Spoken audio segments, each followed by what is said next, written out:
Ebleskaiver.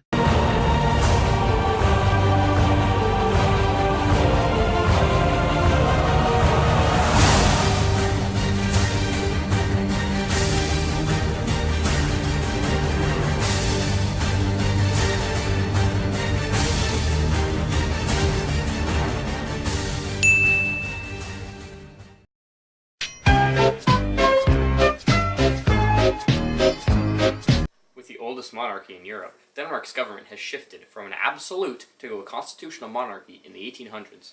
While they fought several wars in the Middle Ages to the 1900s, we won't touch on those for now. We will talk about the more recent involvements, however.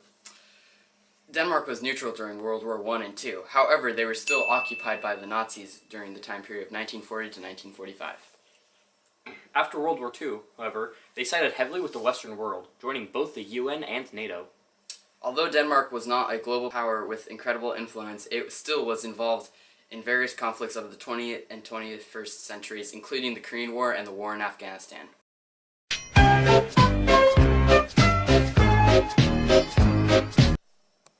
Denmark is very flat, with only very small areas being hilly or mountainous. Additionally, Denmark is a temperate climate.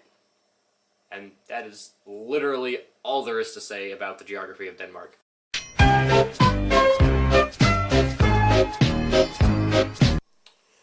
You know, Denmark has a population of about 5.5 million people. That's remarkable, considering about a quarter of the entire population lives in and around Copenhagen. The birth rate in Denmark a couple years back was low, however it is now increasing towards a more standard rate. Most other statistics are very similar to other Western countries. Denmark has standard age ratios and unemployment rates, etc. Denmark does, however, have a lower crime rates and is generally considered to be slightly safer than other European countries.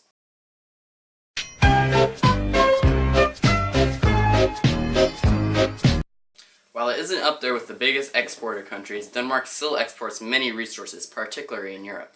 Successful export industries include the chemical industry, fuel industry, and mechanical production industry. About 70% of Danish workforce works in the tertiary service sector of the three main economic sectors, meaning most tend to work at places like shops, pharmacies, and other jobs rather than industrial laborers or natural resource extractors. Additionally, Danes are considered to have one of the best work-life balances compared to other countries in the world, and generally, Danes consider outside life to be more important than work.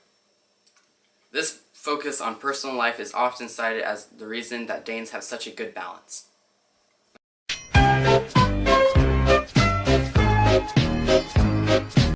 Being previously an absolute monarchy, it became a constitutional monarchy once the Constitutional Act was instantiated in 1849, which outlined human rights present in post-revolutionary United States and France. By 1920, the monarchy became completely separate from any Danish governmental affairs, and it became an entirely ceremonial position. The current Queen of Denmark, Queen Margaret II, has been atop the throne for 46 years. Denmark has a massive voter turnout at about 85%. Denmark is not currently heavily involved in any large conflicts. However, they have and currently participate in various wars such as the war in Afghanistan and Iraq wars, along with their numerous NATO and UN allies.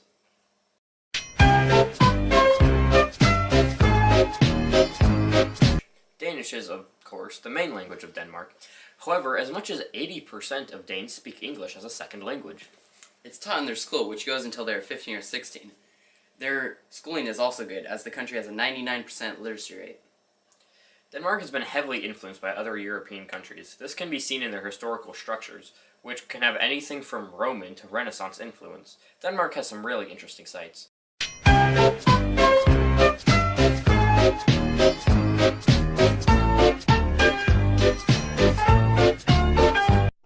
Common and popular Danish foods include smørrebrød, which is an open sandwich, flæskesteg, which is a Danish word for cooked pork. Some Danish foods with pork include morbradfoffer, eblesfast, and pols.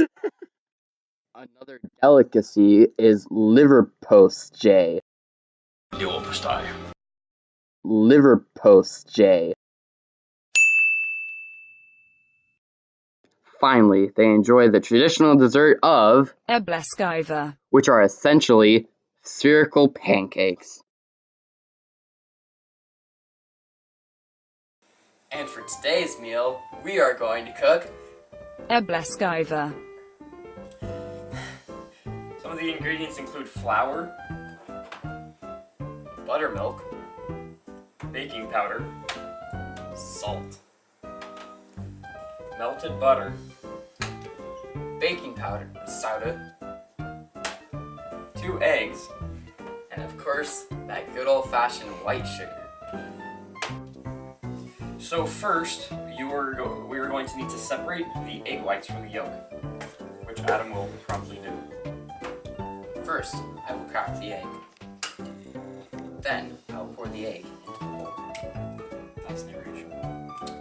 Now, I will throw the egg shells away. Second, I will use this water bottle to separate the yolk from the egg whites.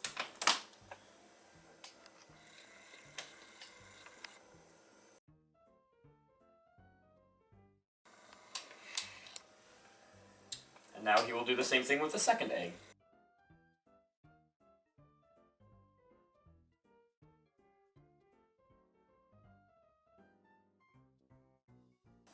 Next, we're going to need to beat the egg whites.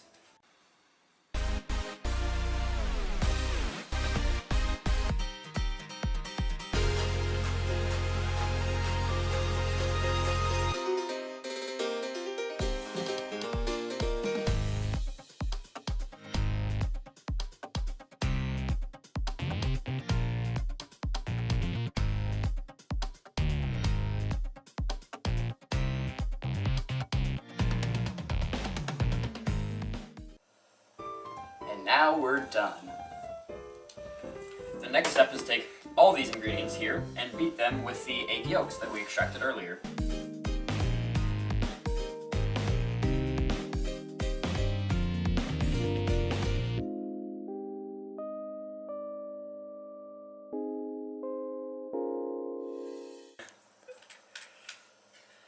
And now, once again, we will beat the mixture. Let us begin.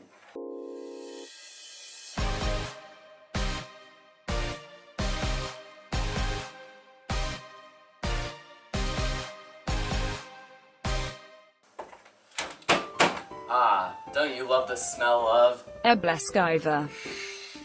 Ain't that great, Connor? And now we're going to fold our previous mixture over our new mixture.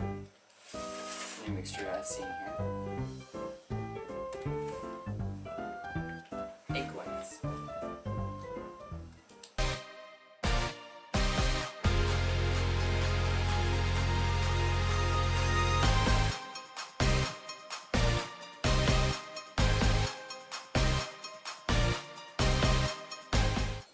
Done.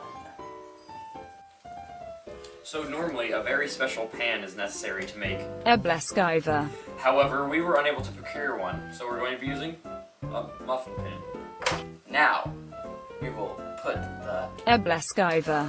into the pan.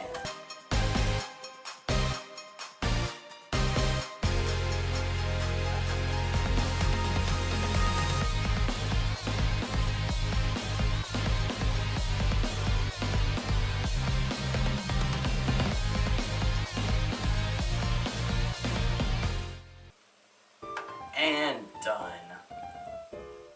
And now, since we have prepared our ingredients and have mixed together, Ebleskiver. it is now time to cook it. Bake it. More like it. We take the Ebleskiver.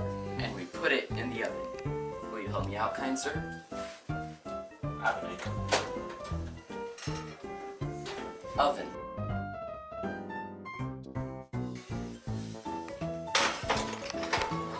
Careful, don't get burned.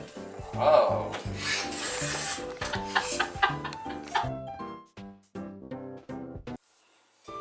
And now, looks like it's done. Let's see what we got. Wowzers, don't those look good? sure not to burn yourself and use a hot pan. Or oven mitt. Right. Ta-da! And now we will take them out of the pan.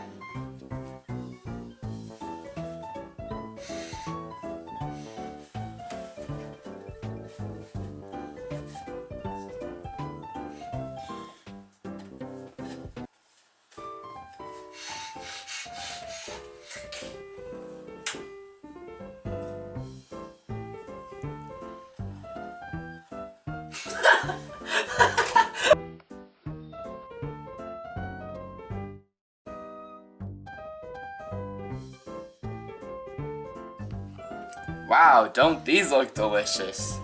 Sure. Let us have one. Yeah. As you can clearly see, we haven't tried them yet. No. Why don't you go first? No, how about you? Adam, go first. Okay. Mmm, that's good. How about you? That, it's very like bready. It's very reminiscent of bread.